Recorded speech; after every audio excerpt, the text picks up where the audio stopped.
Olá, galerinha. Aqui quem fala é o Leonardo. Estou com meu colega Carlian e agora vamos apresentar um vídeo para vocês sobre tecidos conjuntivos, ordenado pela professora Marlene do Colégio Estadual Luiz Augusto Moraes Seco.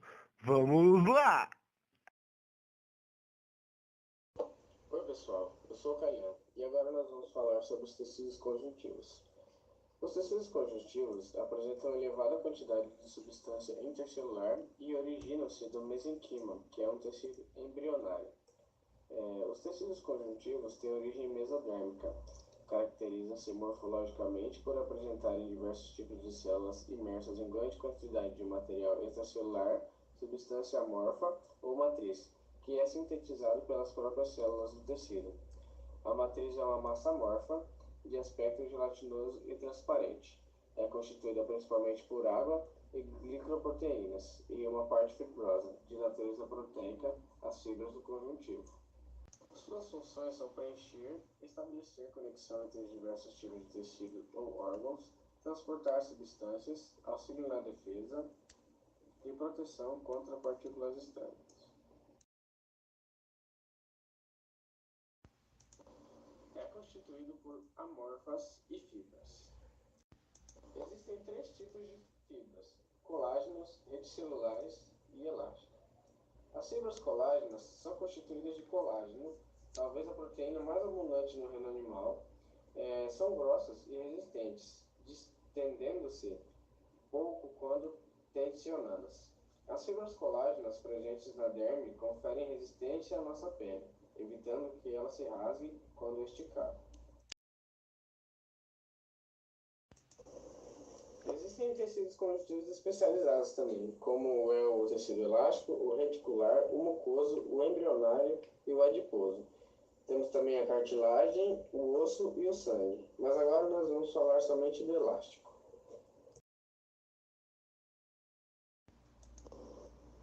É o tecido de maior distribuição no corpo humano. Sua substância fundamental é viscosa e muito hidratada. Essa viscosidade representa, de certa forma, uma barreira contra a penetração de elementos estranhos no tecido. É constituído por três componentes principais: células de vários tipos, três tipos de fibras e matriz. Dentre os tecidos, temos o tecido conjuntivo frouxo e o tecido conjuntivo denso. O tecido conjuntivo frouxo preenche espaços não ocupados por outros tecidos, apoia e nutre células epiteliais, envolve nervos, músculos e vasos sanguíneos linfáticos. Além disso, faz parte da estrutura de muitos órgãos e desempenha importante papel em processos de cicatrização.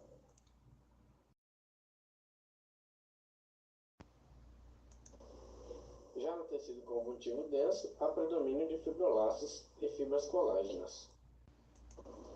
Dependendo do modo de organização dessas fibras, esse tecido pode ser classificado em não modelado e modelado. O não modelado é formado por fibras colágenas entrelaçadas, dispostas em feixes que não apresentam orientação fixa, o que confere resistência e elasticidade. Esse tecido forma as cápsulas envoltórias de diversos órgãos internos e forra também um aderme, tecido conjuntivo da pele.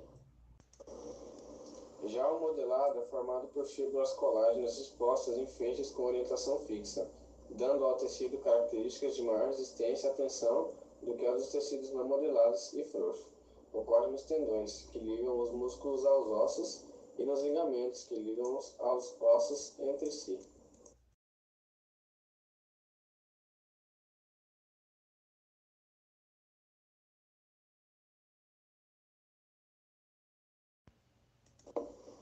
É composto de grande quantidade de material elástico, principalmente sob a forma de fibras elásticas entremeadas por fibras colágenas.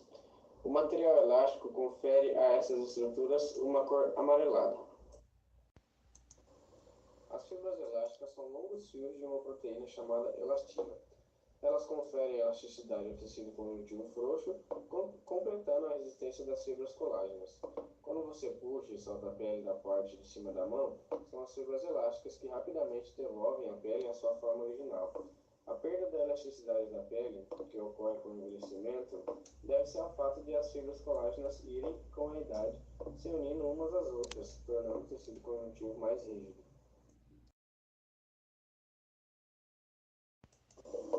tecido elástico é encontrado no ligamento suspensor do pênis, em um dos tipos de ligamentos intervertebrais, em algum dos ligamentos das cartilagens da laringe e no ligamento nucal de ruminantes. Alguns autores classificam de tecido elástico a parede de artérias de grande calibre, ricas em lâminas de material elástico, como ocorre na aorta. As fibras reticulares são ramificadas e formam um trançado firme que liga o tecido conjuntivo aos tecidos vizinhos.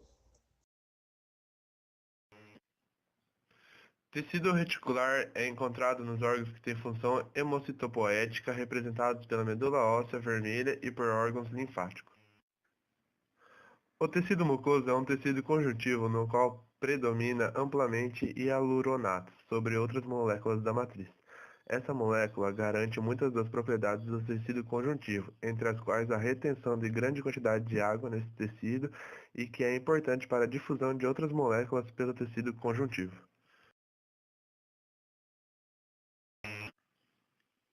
O tecido mucoso é encontrado no cordão umbilical e na polpa dental.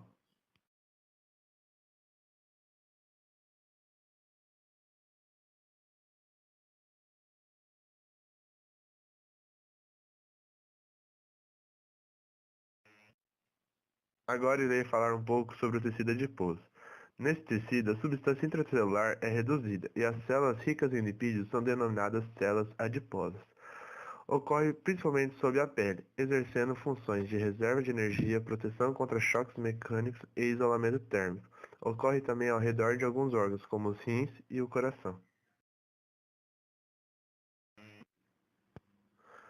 O tecido conjuntivo adiposo subdivide-se em tecido adiposo unilocular e tecido adiposo multilocular. O tecido adiposo unilocular contém gordura que é dissolvida durante a confecção de preparados histológicos rotineiros. Observa-se um espaço vazio no local onde estava depositada a gordura. Já o tecido multilocular, cujos adipócitos têm citoplasma quase todo ocupado por pequenas gotículas de lipídios, dando às células um aspecto esponjoso. Tecido conjuntivo cartilaginoso.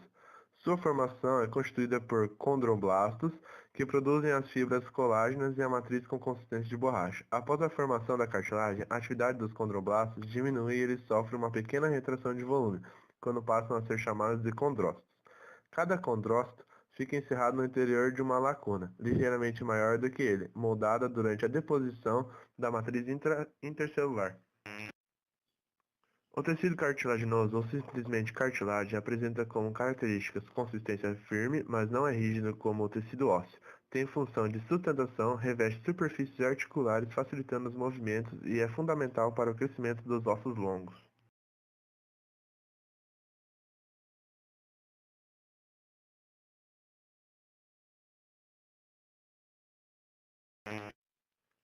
Tecido conjuntivo ósseo. O tecido ósseo tem a função de sustentação e ocorre nos ossos do esqueleto dos vertebrados.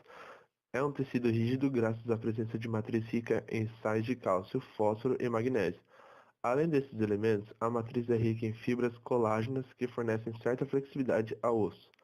Por ser uma estrutura inervada e irrigada, os ossos apresentam sensibilidade, alto metabolismo e capacidade de regeneração. Quando um osso é serrado, percebe-se que ele é formado por duas partes, uma sem cavidades chamada osso compacto e outra com muitas cavidades que se comunicam chamada osso esponjoso. Essa classificação é de ordem macroscópica, pois quando essas partes são observadas no microscópio, nota-se que ambas são formadas pela mesma estrutura histológica. A estrutura microscópica de um osso consiste de inúmeras unidades chamadas sistemas de Harris. Cada sistema apresenta chamadas concêntricas de matriz mineralizada depositadas ao redor de um canal central onde existem vasos sanguíneos e nervos que servem o osso. É isso aí, galera. Espero que tenham gostado do vídeo e que vocês consigam ir bem na prova de biologia de vocês. Se gostaram, deixa um belezinha aí embaixo do vídeo e até a próxima. Tchau, obrigado!